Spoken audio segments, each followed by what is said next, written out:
Yo, I'm Lloyd Ruhl, aka MegaBlitzz. In today's video, we're going to be talking about another problem card in the Pokemon trading card game, and that card is going to be Budew. Budew with a 30 HP free retreat grass type Pokemon. It is a basic for that free attack there. Itchy Pollen does 10 damage, but the effect is kind of more what we're after. During your opponent's next turn, they cannot play any item cards from their hand. So, being able to item lock your opponent has always been pretty good in the Pokemon trading card game. We've seen things like Vileplume making it so both players can't play item cards from their hand, and that kind of wins games at times. We've also seen things like Budew EX with that Everlasting Darkness attack that does 30 damage, being able to also item lock your opponent. We've seen Budew Gardevoir be a deck where it kind of item locks your opponent until you're able to slowly take KOs to eventually win the game. However, you have to at least evolve from your Shuppet into Budew, and same with the Vileplume, you have to go Oddish into the Vileplume. But with Budew, you just have a free retreating basic Pokemon that attacks for free that does all the same thing. Now, I know a lot of people are going to be like, man, you made a Pheasantipity video and a Dusknoir video talking about how there are problems too. How many problems are there? There's quite a bit. There's a lot of different things going on in the Pokemon trading card game, and I think Budew is probably the most problematic card. Pheasantipity EX and Dusknoir kind of have their own issues. Budew kind of single-handedly killed and made a lot of decks kind of irrelevant, it feels like, or forced to play cards that they typically wouldn't play. So, getting that out of the way, Budew tends to have this problem where if you're going second, which allows you to attack first in the Pokemon trading card game, and if your opponent doesn't know you have Budew in the deck, and you can kind of just retreat out of whatever active Pokemon you have by attaching an energy, retreat for one, and attack for Budew, and they hold on to maybe their Ultra Ball in hand or something, or that rare candy in their hand to evolve into something else the next turn, they no longer can do that. They're forced to now evolve it into a stage 1 and then into a stage 2. So it slows the game down a lot, being able to force your opponent to have to not play rare candies or play Nest Balls and Buddy Buddy Poffins quite early on. Buddy Buddy Poffin being probably the most primarily used item card to kind of get big stage 2 decks set up, which allows you to get 2 70 HP Pokemon right onto your bench. Nest Ball allowing you to get any basic Pokemon onto your bench, which is great for big basic decks like Raging Bolt and things like that. But Budew just says you can't play these cards. Now, Ultra Ball, let's say you want to do Ultra Ball for the stage 1 or even the stage 2 Pokemon that you need, and you're under item lock from Budew, you can't do it. It doesn't matter because you can't play the card from your hand because Budew has this effect on its attack. Now, this isn't really too much of a problem with decks that kind of can work around it. If you're playing things like Artisan, that is a stadium that lets you search out your deck for a basic Pokemon that doesn't have a rule box, so no, EXs or Vs or anything of that nature, then it doesn't matter. You could just go get your Gimmighoul or your Dreepy or whatever you may need and put it on the bench, and then kind of work around from that. A lot of decks are playing Artisan now to kind of get out from underneath Budew, just in case if you need it in a pinch. Now, you can also use things like Technical Machine Evolution to evolve your Pokemon from that basic to that stage 1, or, eventually into the stage 2, or from stage 1 to stage 2. So that Technical Machine Evolution is very helpful, being able to kind of help you progress through the game with cards really kind of being dead in your hand. It at least allows you to kind of keep the game going, right? So Technical Machine Evolution, being able to pick 2 of your benched Pokemon, and then being able to evolve both of them into the next stage of that evolution line. So that's very helpful underneath things like Budew. As the game kind of is going through rotation, we have a lot less limited pool of cards that we can play with. Now, I know what you're saying, Budew can't, counter everything, right?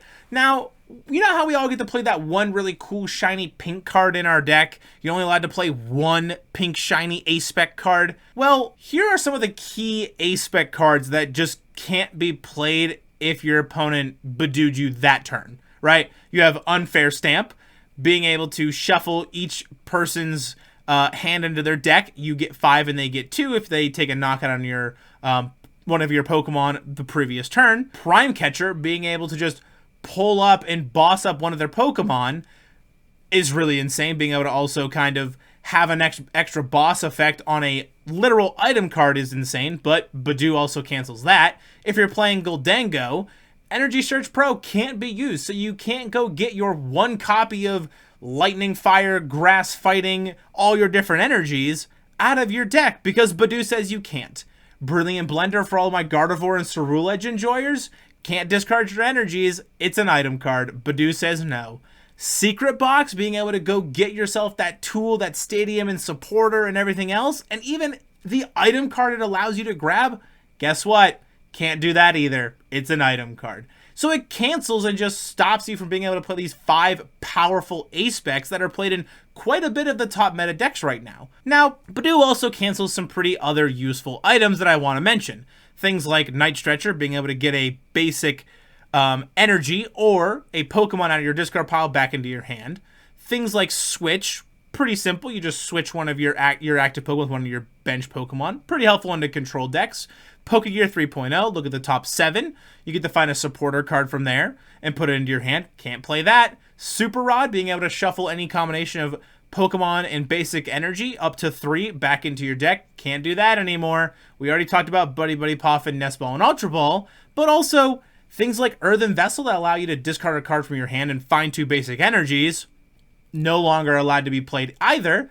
Things like Counter Catcher if you're behind on prize cards, which works as a nice boss effect and a comeback mechanic, can't be used either. Things like Glass Trumpet that allow you to power up some of your Pokemon from energies in the discard pile, which we've been seeing quite a bit of resurgence recently with rotation in Terrapagos and the Terra Box decks really being dominant in the meta.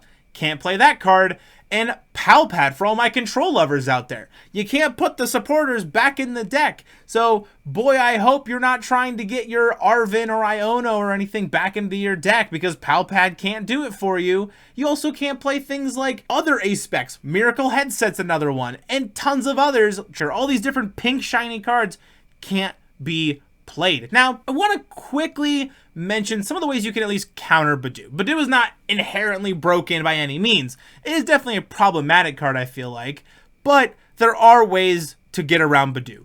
You can just KO it, which is usually pretty simple. It's only got 30 hit points. It's very doable. However, only a turn or 2 is most of the time all you really need the Budew to kind of do for you. So Budew being able to just give you a turn or 2 where you item lock your opponent and slow the game down is pretty helpful. But we also have things like Monkey Dory in the format. So eventually you'll be able to move the damage counters back over from your board to theirs with that Adrenabrain ability on Monkey Dory. If it has a Dark Energy attached, you can move up to 3 damage counters from your Pokemon to one of your opponent's Pokemon. Budew has 30 HP, so you move 3 damage counters from yours to the Budew, you take a knockout, and you get a prize, and the Budew is gone. So that's something you can do.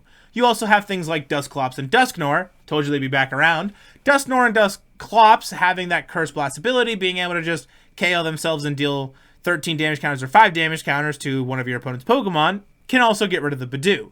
We also have Dragapult EX, which is a pretty dominant card, I feel like, in the current meta right now. Being able to have that Phantom Dive attack, 200 to the active, and then 6 damage counters to the bench is pretty helpful. We also have things like Wellspring Ogerpon EX that has that Torrential Pump attack. Being able to hit the active and then hit the bench for 120 damage is pretty good. So you're able to kind of also snipe the Budew with that Torrential Pump attack as well. But once again, being able to just item lock your opponent is kind of insane, being able to slow all these decks down. Decks like Charizard and Dragapult and even Gardevoir are very reliant on a certain card called Rare Candy. Being able to just skip from that stage 1 evolution right to the stage 2 is pretty helpful. Being able to go, I'm going to evolve my Charmander into Charizard EX, use my Infernal Rain ability and go, or my Ralts into Gardevoir EX and then be able to just Psychic Embrace a bunch of stuff, or my Dreepy into Dragapult. There are tons of scenarios where Rare Candy is just an insane card, but that Itchy Pollen unfortunately stops that Rare Candy from being able to do so. Budew is such a flexible card as well. Sure, it's a grass type Pokemon, but since it's attacks free and doesn't require any specific energy costs, it goes into tons of different decks. Being able to be played in things like Dragapult itself, Gardevoir, Charizard. We've also seen it played in Terra Box or Raging Bolt or Miraidon. We've seen it played in all different kinds of decks because the card is so flexible, because it doesn't require a specific energy type to be able to attack. So this card has seen such deep runs in different decks throughout its time here in the trading card game. I also want to give a huge shout out to Tim Danklin. Tim Danklin actually made a video talking about how they made a Budew deck that strictly just plays Budew. That's how you pretty much win the game. And here's the 60 list that they ended up playing with that Budew card that they ended up playing to a pretty big international championship. You might have heard of it, EUIC. It had a pretty decent run with it as well. They also made a video talking about how Budew is a pretty problematic card, and it itself is so strong that you can just build a deck based around that. So if you haven't seen that video, definitely make sure to check out that video because it's pretty entertaining.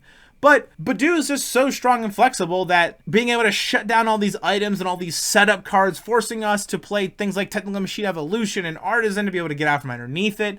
Sure, you can KO it somewhat easily depending on if you have the right tools in play, but man, nothing feels bad when you're playing things like Goldengo and you can't play your superior energy retrievals out of your hand to get energies back into from your discard pile back into your hand, right? Nothing feels worse than having that rare candy in your hand and your opponent is playing Dragapult and they go, buddy poffin, slam down my cards, get a Budew, attach, retreat, itchy pollen, and you're just like, well, I can't Dragapult this turn. Crispin, I'm going to use my attack for 10 damage. Done, right? Nothing feels worse than that, and we've all had those feelings. Budew being such a strong and flexible card, being able to be flexible in so many different decks, go into so many different decks, and always buying you time to be able to kind of set up on your own end of the board. It's kind of insane. But we also don't really have a whole lot of cards that just stop its attack from happening either. I guess you could play something like Pokemon League Headquarters that makes it so it costs 1 energy to do so, but then you just attach the energy and do it, I guess, and that's something. So the only way you can really get around it is knocking it out, which is, like I said, still pretty doable, right? With things like Dusclops Ducksnore and Monkey Dory and the Dragapult, or you can just take the knockout on it. But that also can, you know, kind of mess up your prize mapping. Having to take a single prizer when you're playing in a matchup where you're trying to go 2-4-6 tends to lead to some problems. But I really want to hear your guys' thoughts and opinions on Budew. So let me know down in the comments below what you guys think of Budew. I genuinely think that Budew is probably the most problematic card in the trading card game right now, and there have been too many times where my opponent just has a late game Budew when I'm playing Goldengo, and I can't use my last superior energy retrieval to get any energies out of the discard pile, so I have to just coin bonus to try to draw into a bunch of cards until I find the 1 energy that I need to actually take the knockout. But that's for a different time. So like I said, let me know down in the comments below what you guys think of Budew. But if you're enjoying the content I've been making for the channel, don't forget to leave a like, smash that subscribe button. I would appreciate it. And I'll see you all in the next one. Peace!